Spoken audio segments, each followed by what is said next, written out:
Hey there, welcome to the garden. A very exciting day today.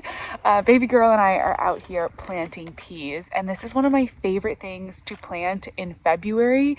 You can plant them anytime the soil is workable in the spring. So for me in zone 7B, that's usually right around Valentine's Day. Valentine's Day is just a perfect time to get peas in the ground. They like it when it's cold, and it's a pretty simple process. Peas are one of those kind of easy things to get started, and it just feels like the best way to start the garden season. So I planted mine in these front L-shaped beds here. So this bed here, I planted some of the peas, and then I also planted them into the other L-shaped front bed there. And those are going to be my dedicated sort of spring garden beds. So I'll be planting the other big beds with, tomatoes and peppers and things like that. But these are going to be my spring garden bed. So what the spring garden beds means is basically this is going to be where I planted the peas. I'm going to plant in lettuces, any kind of greens, violas, anything that's going to be like a spring maturing plant. And I'm guessing that these beds will probably fully hit their peak around maybe May into early June. That's when they're really going to be fully flushing out, maybe even starting, the greens might be starting to bolt. But I'm just going to dedicate this space to those kind of plants. And then I will go ahead and probably replant it somewhere in maybe end of June, early July for a late summer, fall round of garden crops. And so when you're planning to plant your peas around this time of year, you do want to think that, this isn't going to be like a March harvest. This is probably going to be April, May, June when we're really getting, is it a little cold out here? We're going to go inside, where maybe you're getting your really, full harvest. So you want to make sure you figure out a spot that's going to work for that. And I usually in the past have had to kind of mix things together where I've had summer crops with my spring crops and I've rotated through there. But since I now have a bit more garden space, my plan is just to fully dedicate those two garden beds to the sort of spring crops, and then we'll do another rotation, which I think is going to be really, really fun. I'm going to take baby girl inside because it's a little cold, and then I'll chat through the varieties of peas, what I started, and then how I'm trying to keep the squirrels away from them and the deer and the rabbits and all of the things that are going to want to eat peas because they're kind of a tasty plant. Okay, so as you can see, it is very cold out there. It was a little chilly for baby girl. Today we're in about the 40s. We've kind of been moving between that 40-degree range. We've had some days in the 60s, days in the 50s. That's about where we're at in zone 7B in February. A lot of 40-degree, 50-degree Fahrenheit. That's kind of it. And that's what the peas want. So you're going to see on all of these pea packets, it's 4 to 6 weeks ahead of your last frost. You can also plant them in late summer for early fall harvest. As soon as the soil is workable. For me, we're probably not going to get another super deep freeze like we had in January. That would be very, very rare. So even though we're technically a bit more than 4 or 6 weeks ahead of that last frost date, I'm not worried about it. I think that we're more 8 weeks ahead of it, and that's totally fine. For me, I'm willing to take the risk with the peas. I think they're gonna be just fine. And so it's a fun project to get them out there into the containers. And I planted a few different varieties and a few different style peas. So I have a couple of classic sort of big, long pole pea kind of things. Then you saw I put on a couple little trellises, which are nowhere near secure enough to hold up the peas once it gets started growing. I'm gonna have to go back out there once the rain hits and go ahead and really stick those poles of those tripods in much deeper so that they actually hold the support of the peas. With these big vine, I don't know what you would call it, traditional style peas, you really want to have supports, and you want to have pretty hefty supports because the peas do get kind of heavy and unwieldy as they start growing, and it's just you're going to want to have a serious support setup One of the reasons that I went ahead and just made sure I got them planted today is that we're expecting a lot of rain. Over the next like week or so, we're just gonna be raining a ton, and honestly, that's just so good for seed starting. It makes my life easier because I don't have to water the seeds a ton, and I don't have my hoses set up yet for like full watering, so this way that'll just make life easier.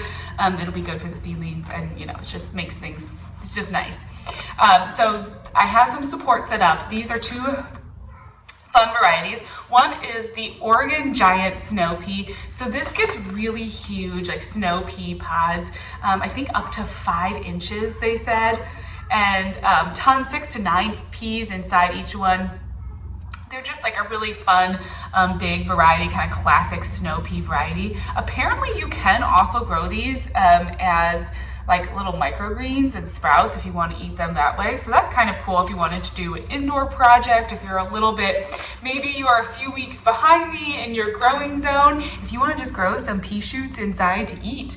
Apparently these would be really good for that. So maybe that would be a fun variety to try. I really like, MIgardener is one of my favorite seed companies, so I highly recommend them too if you're looking for seeds, and they have nice affordable like seed pack. I think it's like $2 a seed packet.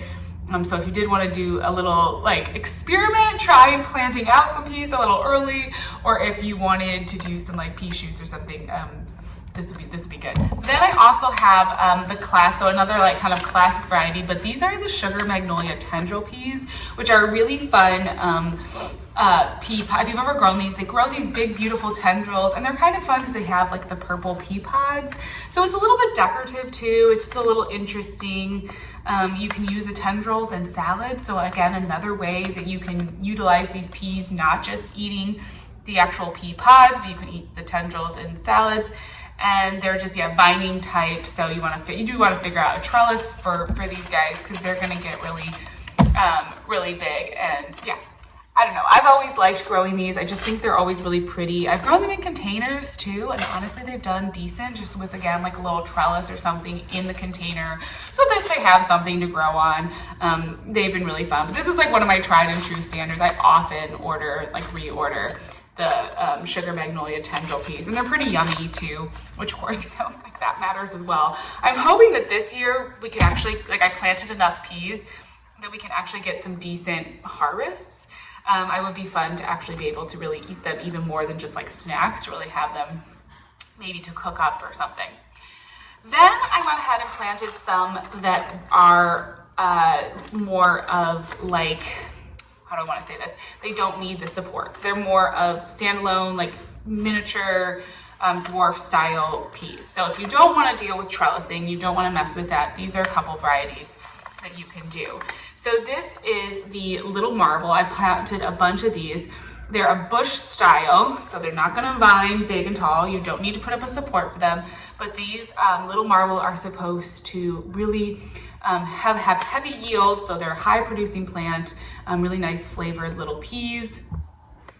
I've always eaten them just as like a snap pea, like not for shelling or anything, but again, a perfect thing that you can plant, pretty soon here or out right now if you're in my zone.